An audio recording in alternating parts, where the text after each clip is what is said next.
How to post a YouTube video link on Bluesky. Hi everyone, this is Kate and welcome back to Login Helps, and on today's video we will see how we can post a YouTube video link in Bluesky. So without any further delay, let's get started. First of all, you have to get the YouTube video link. For that, open up YouTube and then select your preferred video that you would like to share the link to. For example, I have this video right here, and then tap on three dots and then tap on share.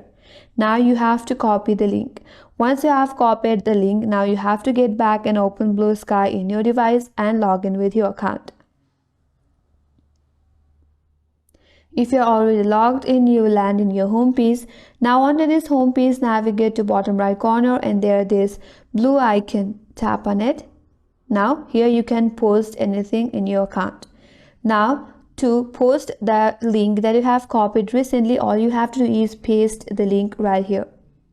Now this video will be loaded along with its link. Once it's on, simply tap on post from the top right corner and then this link will be posted in your Bluesky account. And that's all for this video.